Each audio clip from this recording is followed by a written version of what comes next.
Now is the perfect time to shift our perspective on life, worship, exercise, and what it truly means to be a fully devoted disciple of Christ. True discipleship requires discipline, not just in name, but in action. Paul reminds us, "For God gave us a spirit, not of fear, but of power and love and self-control." The spirit within us equips us and empowers us to live boldly and purposefully for God. Brothers and sisters, we must open our eyes to the spiritual warfare that's around us everywhere. It's real, it's relentless, and it calls for hypervigilance and a renewed perspective. However, the deeper we understand these unseen battles, the more daunting they tend to appear. That's why I urge you to return to the fundamentals and focus on God, lean on His Word, and trust in His guidance.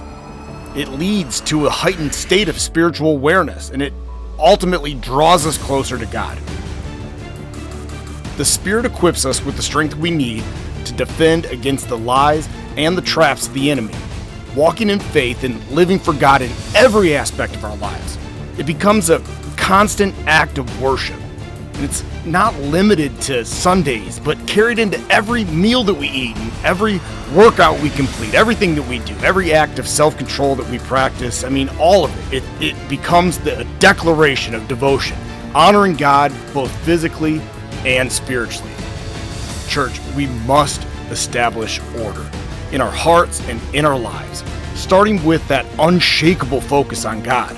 It's from that focus that every decision will flow with intention, guided by His Spirit. This journey, it demands prayer, discernment, sacrifice, and consistency. But the blessings it yields, physical, mental, spiritual, they're all immeasurable. When we align ourselves with God's design, we experience this indescribable greatness in every area of our life. It works every time. It overflows. Try it. Some may say, how do I stay the course? What if I stumble? Abba, I say, you got to stay rooted in Christ, and you got to walk in obedience. And they'll say, how? Abba, And I'll say, discipline. Every single time. You've got to make Him a priority. Then the blessings and the lifestyle will be clear.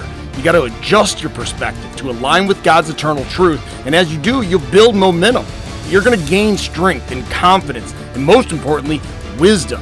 And then you will find the peace that only comes through Jesus Christ. Abba, So church, with humility, I urge you to cry out, Abba, Father.